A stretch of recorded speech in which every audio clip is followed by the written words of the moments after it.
sebenarnya tujuan dari pre-course dan pre-IP ini sebenarnya apa sih, Mas? Oke, jadi intinya pre-IP dan pre-course ini imaginary limitasi imajiner. Oh, kita mikir kita nggak bisa padahal bisa gitu ya? Ya. Oke, gimana tuh, Mas? Bisa dijelasin, Mas? Mungkin ini teman-teman.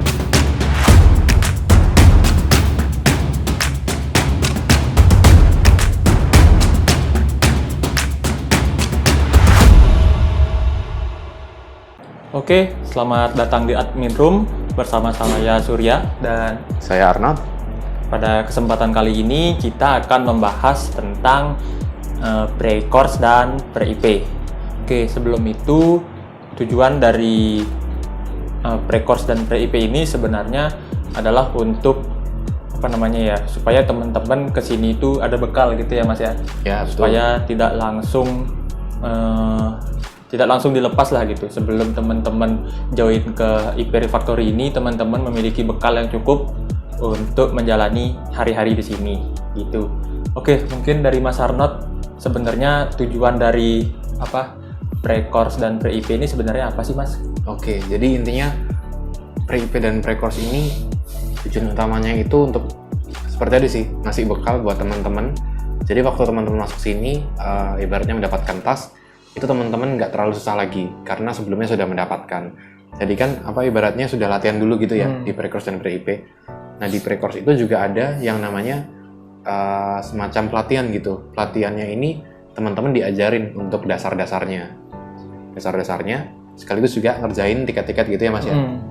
Baik itu mirroring maupun real task gitu ya, Mas. Ya. Tapi biasanya kalau yang real task itu di pre-IP ya, Mas? Ya, di pre-IP. Karena di pre-IP itu teman-teman sudah tanda tangan legalitas dan bisa mengerjakan langsung tiket dari klien gitu. Karena kalau pada saat pre-course kan teman-teman katakan masih orang luar ya, Mas ya. Ya. Jadi nanti supaya tidak ada yang bocor datanya seperti itu. Oke, kalau di pre-course dan pre-IP ini kita nyamain persepsi dulu ya, Mas ya. Ya. Bahwasanya teman-teman di sini itu adalah belajar gitu. Jadi sebenarnya sangat wajar ya untuk bahkan kita juga ya, Mas ya. Ya. Ketika kita belajar itu pasti kita menemukan hal yang kita belum tahu gitu, atau di luar kemampuan kita lah gitu. Itu sebenarnya sangat manusiawi, dan ketika teman-teman menemukan hal seperti itu, seharusnya sih jangan malah berkecil hati ya, karena ini kan tempatnya untuk belajar ya. Justru kalau teman-teman menemukan hal yang teman-teman tidak ketahui, itu malah bagus sebenarnya. Karena bisa meningkatkan awalnya teman-teman nggak tahu nih hal A, terus karena ikut pre-course dan pre-IP ini jadinya teman-teman tahu nih, kan jadinya nambah ya. Betul. Bukan kalau teman-teman tahu hal yang dibahas itu malah jadi seneng gitu, enggak ya. Kita seharusnya senang ketika kita tidak tahu satu hal itu gitu ya. Betul. Jadi kita samain persepsi dulu bahwasannya pre-course dan pre-IP ini diberikan kepada teman-teman supaya nantinya teman-teman mengetahui apa yang harus teman-teman ketahui ketika sudah berada di sini gitu ya. Iya, jadi jangan menyerah ketika belum mengetahui hal yang nanti didapatkan di pre-course maupun pre-IP gitu. Oke, mungkin Mas Arnold mau menyampaikan kenapa sih program ini tuh tiap hari gitu, dari Senin sampai Jumat gitu. Kenapa sih, Mas? Senin sampai Jumat gitu ya, tiap hari gitu ya, Mas ya. Kayaknya tuh memang karena ini tuh bukan kayaknya, memang bener ya. Jadi emang didesain tiap hari supaya supaya intens teman-teman, seperti itu. Nah, kenapa harus intens? Karena kalau misalnya kita belajarnya intens, itu kan kita lebih cepat ya untuk belajarnya ya, Mas ya. Benar. Jadi kita bisa lebih cepat belajar, dan yang kedua itu bisa adaptasi. Nah, karena di sini kan teman-teman itu sebagai IP, kalau sudah ke sini itu kan pasti sudah mengerjakan tugas, mengerjakan tiket, ngerjain project. Nah, dibandingkan sebelum teman-teman masuk ke sini kan teman-teman itu belum, ibaratnya masih terbawa suasana di rumah misalnya kayak gitu. Zona nyaman ya. Ya, masih zona nyaman. Jadi belum ngerti ya di sini keseharian seperti apa, seperti itu. Jadi nanti teman-teman di program pre-IP dan pre-course ini, nanti harapannya teman-teman sudah mulai beradaptasi seperti itu. Ya, lalu ini kenapa sih harus seharian? Mungkin karena tadi dibilang sama Mas Arnold ya. Karena harus intens dan lebih cepat belajarnya. Dan juga ketika kita ingin bisa suatu hal dengan cepat itu, tentu saja kita harus memberikan waktu kita lebih di hal itu ya. Misalnya Masnya katakan Mas Arnold nih mau belajar mobile, awalnya Masnya ini front end web gitu. Tentu saja Mas Arnold lebih banyak menghabiskan waktu itu di mobile ya, belajar Dart, Flutter, Kotlin, dan lain-lain ya. Nggak mungkin dong Mas Arnold mau pinter atau mau ahli di mobile tapi ngabisin waktunya di back end, kan nggak mungkin ya. Ya, jadi konsepnya tuh kayak gitu teman-teman. Kenapa pre-course dan pre-IP ini secara intens ya setiap hari, dan ada sesi siang atau bahkan sesi pagi dan sesi siangnya kayak gitu. Oke, tadi itu dari penjalanannya ya. Dari perjalanan. Mungkin kita mau bahas nih apa sih yang harus teman-teman lakukan dan teman-teman tidak boleh lakukan ketika teman-teman sedang menjalani pre-course dan pre-IP ini. Mungkin Mas Arnold bisa dibahas dulu yang nggak bolehnya gimana Mas? Nggak boleh. Oke. Kayaknya pasif ya Mas ya. Oke, pasif gimana tuh Mas? Pasif tuh jadi ibaratnya masih kelas nih, masih kelas tapi mereka cuma diem aja. Ya udah dengerin apa aja gitu. Pemateri bilang apa, ya udah mereka diem dengerin aja. Jadi ibaratnya di situ mereka cuma dengerin aja tuh. Jadi Sekedar hadir ya? Sekedar hadir. Nah itu nggak boleh tuh, karena kenapa tuh? Karena kalau cuma sekedar hadir, cuma denger kan ibaratnya kita cuma menerima aja nih, nggak ada yang kita proses kayak gitu misalnya informasinya. Kalau misalnya kita berinteraksi sama pemateri ya misalnya nanyain misalnya Mas kayaknya aku pernah baca deh Mas kayak gini. Itu bener nggak Mas dengan materi yang Mas sampaikan tadi? Itu kan ada interaksi tuh, jadi ada semacam validasi gitu ya Mas ya? Ya, jadi yang kita tahu bisa divalidasi sama pematerinya gitu ya? Betul, seperti itu. Jadi memang pasif ini agak dihindari ya Mas ya? Banget. Ya, soalnya bayangin aja nih teman-teman, kita lagi di kelas, terus misalnya pemateri cuma ngomong aja nih materi gitu, teman-temannya pasif. Ini sebagai pemateri kan bingung nih, wah ini teman-temannya ini mendengarkan materinya ini paham nggak ya kira-kira ya? Kan bingung ya Mas? Ya. Gitu. Apalagi kita lihat cuma fotonya aja ya kalau di room online ya. Betul. Nggak on-cam ya Mas ya? Coba liatin foto. Nah gitu, jadi pasif itu dihindari banget gitu ya Mas ya. Lalu selanjutnya apa nih Mas? Nah selanjutnya itu berkaitan dengan attitude. Oke, kenapa tuh Mas kan online? Ya, nah attitude itu kan jadi dasar kita ya untuk berperilaku gitu ya Mas ya. Dari kepribadian kita, gimana cara kita berinteraksi, memperlakukan orang lain. Nah di sini kan kita tuh ibaratnya tuh bekerja tuh nggak sendiri ya. Kita kan bekerja dengan orang lain, dengan banyak orang, dengan banyak departemen mungkin juga, lintas departemen seperti itu. Nah kalau misalnya kita dari diri sendiri itu istilahnya bad attitude atau kita tidak menghargai orang lain, kurang menghargai orang lain, itu kan agak bermasalah juga ya di sini. Karena di sini kita selain mencari orang yang fokus atau benar-benar ingin belajar atau mendalami tentang programming, kita juga harus punya attitude yang baik. Oke. Lalu selain bad attitude Mas, apa lagi? Bad attitude ya tadi sudah.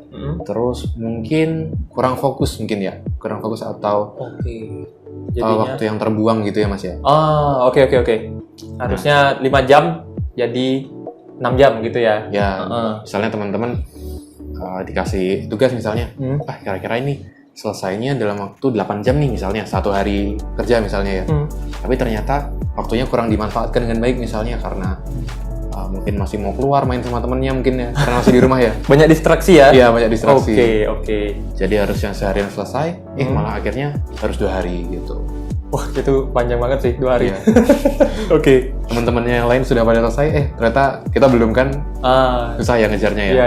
Iya. Jadi harus minimalkan distraksi ya Mas ya. Fokus ya? Fokus. Oke. Ada lagi nggak Mas selain itu? Mungkin ini Mas, cepat puas Mas, cepat merasa puas. Oke, cepat merasa udah tahu nih, udahlah gitu ya? Iya. Oke. Jadi kayak misalnya, wah aku sudah pernah belajar hal A nih, ini aku nggak mau belajar lagi gitu. Jadi misalnya sudah pernah belajar A, pematerinya ngasih materi A, dia paling cuman, oh iya sudah pernah udah pernah mendapatkan nih, aku udah tahu nih gitu. Udah pernah belajar sendiri gitu ya? Ternyata materi A ini ternyata lebih dalam dari yang dia ketahui. Nah, itu dia mulai kelabakan tuh. Nah, jadi jangan cepat merasa puas diri gitu ya. Sama mungkin nanti kalau cepat merasa puas diri itu, kita jadi itu ya, kita nggak berani explore atau nggak mau explore hal lain, nggak mau mendalami. Merasa kita udah tahu semua ya, padahal masih banyak lagi tuh. Masih banyak yang lain. Oke, baik. Oke. Berarti Berarti ada satu lagi sih mas. Apa itu? Tambahin. Itu apa namanya? Kayak sering di-mention di town hall ya. apa tuh? Imaginary limitasi imajiner. Oh, kita mikir kita nggak bisa padahal bisa gitu ya? Ya. Oke, gimana tuh Mas? Bisa dijelasin Mas? Mungkin ini teman-teman, waktu teman-teman dikasih tantangan misalnya, teman-teman udah, wah nggak bisa nih, sudah nolak duluan mas. Oh, oke. Udah nolak duluan kan. Jadi waktu teman-teman dikasih tugasnya itu, waktu ngerjain kayak stres kayaknya ya. Jadi stres, terus akhirnya malah susah ngerjainnya, susah belajar yang menyerap ilmu-ilmu baru gitu ya. Misalnya, katakan tadi ya Mas Arnold kan front end web ya, Ya. disuruh belajar mobile, terus beranggapan, wah aku nggak bisa nih di sini, ya udahlah gitu. Kayak gitu ya maksudnya Mas ya? Maksudnya seperti itu. Padahal bisa harusnya. Padahal kalau misalnya aku mau belajar, kayak intinya apa ya? Kalau bahasa Jawa itu legowo. Ikhlas ya? Ikhlas ya, Oke. ikhlas. Belajar aja gitu, diserap ilmunya. Nggak ada ruginya ya Mas Nggak ada ya? ruginya. Malahan kita yang dapat ilmu lebih ya. Betul. Kita bisa mobile, kita bisa web. Iya, betul. Oke, itu tadi yang tidak boleh teman-teman lakukan ketika mengikuti pre-course ataupun PRIP. Nah, sekarang kita akan bahas tentang apa sih yang harus teman-teman lakukan untuk memaksimalkan program ini. Yang pertama, aktif bertanya. Jadi, dengan cara teman-teman aktif bertanya, pemateri juga tahu apa yang harus disampaikan. Seperti yang tadi Mas Haron katakan ya, ketika teman-teman pasif, pasti engineer yang akan standby di room itu tidak tahu apa sih yang teman-teman inginkan, apa yang teman-teman tidak atau belum ketahui gitu. Sehingga ketika nanti bertanya pasti akan timbul pertanyaan baru dari pertanyaan itu gitu. Nah, jadinya ada diskusi itu. Nah, setelah aktif bertanya tentu saja akan ada diskusi ya. Betul. Dari engineer maupun dari peserta gitu. Misalnya nih, teman-teman bertanya A, ternyata ada rekan teman-teman yang belum tahu nih tentang hal A, kan jadinya membantu teman-teman di dalam room itu ya. Ya. Jadinya nggak hanya yang bertanya yang tahu, seluruh orang yang ada di Google Meet itu atau di Zoom itu akan mengetahui apa yang akan disampaikan gitu ya Mas ya. Betul. Ibaratnya di kelas lah gitu. Lalu explore. Katakan nih diberikan materi. Sudah selesai diberikan materi, oke, sepertinya ini aku udah bisa nih. Mungkin teman-teman bisa coba sendiri. Nah, ketika teman-teman mencoba kan pasti ada muncul error atau bagaimana ya. Ya. Nah, dari error-error inilah teman-teman ada bahan untuk bertanya di kelas selanjutnya gitu ya. Supaya ketika nanti teman-teman sudah mengerjakan project mirroring ataupun real task, dari hasil explore itu teman-teman bisa menyelesaikan masalah yang teman-teman akan temui nantinya gitu ya. Ya. Ya, mungkin ada yang mau ditambahin Mas tentang explore ini? Eksplorasi ya. Mungkin ada nih satu nih. Apa tuh? Kalau eksplorasi kan tadi kita nge-explore tentang materinya gitu ya. Misalnya kita dikasih satu materi, tapi kita biasanya kalau misalnya dikasih materi dari pemateri kan agak waktunya agak terbatas ya. Karena kan memang mungkin nggak bisa seharian misalnya katakan, atau mungkin dalam penyampaian materinya hanya mungkin terbatas karena banyak materi lainnya yang harus disampaikan misalnya. Benar. Nah, jadi di sini teman-teman kenapa harus eksplorasi? Nah, karena tadi dari penyampaian aja mungkin tadi nggak bisa full gitu karena banyak materinya. Nah, jadi teman-teman tuh ibaratnya yang informasinya yang tentang materi itu mungkin belum full gitu ibaratnya. Jadi misalnya harusnya dalamnya segini nih, tapi teman-teman baru dapat segini nih. Dalamnya gitu ya. Karena nggak explore itu ya. Ya. Jadi emang harus penting sih eksplorasi itu.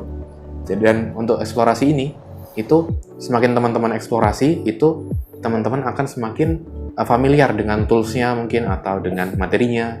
Jadi teman-teman lebih percaya diri saat menggunakan tools atau tentang materinya itu. Bisa karena terbiasa ya Mas? Ya, bisa karena terbiasa. Oke, poin yang terakhir itu adalah teman-teman wajib hukumnya untuk memanfaatkan waktu bertanya sebaik-baiknya. Karena pemateri di sini kan langsung dari engineer ya Mas ya? Iya, langsung dari engineer. Yang sering menemukan masalah-masalah tentang dunia pemrograman di lapangan gitu. Betul. Saat mereka bekerja. Jadi jawaban dari mereka itu pasti sangat relevan lah dengan masalah yang teman-teman tanyakan gitu. Kalau nanya dari Google kan lama ya nyarinya ya. Ya.